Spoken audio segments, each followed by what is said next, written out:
between presidential aspirants Mar Rojas and Rodrigo Duterte began as a slap dare, the issue heats up. Rojas now challenges Duterte to a fist fight. Ina Andalong files this report. He's disappointed by his own statements, daring Davao City Mayor Rodrigo Duterte to a slapping match. Siguro hindi ako nakapagpigil at ako rin mismo parang nadidismay ako sa sarili ko. But Mar Rojas still seems affected when asked about his thoughts on Duterte's latest threat.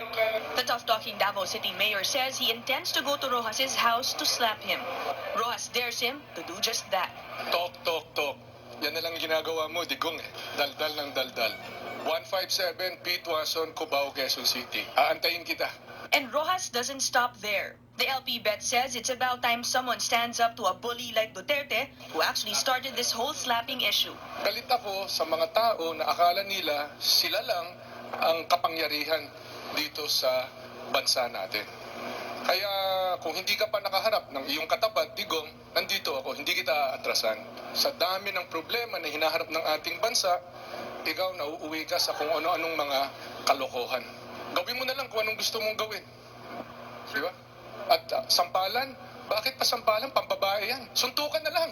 Rojas is aware that this word war is unpleasant to voters hoping to see a high level of discourse among candidates.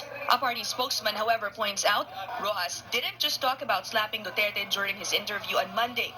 He says a number of issues like Duterte's governance style were also discussed.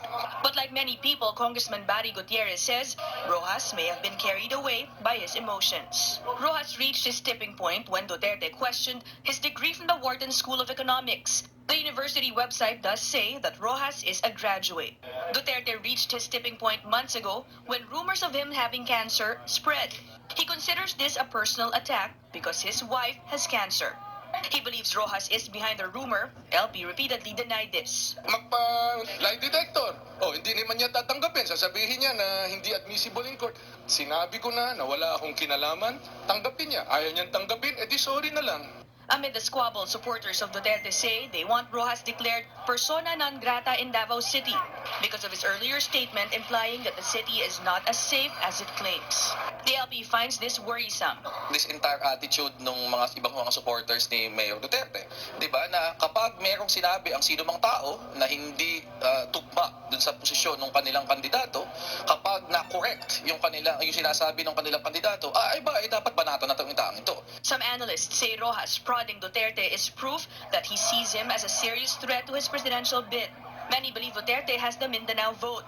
LP officials, however, say this isn't true. They point out some Mindanao politicians even met with Rojas today to assure him of continuing support. Ina Andalong, CNN Philippines.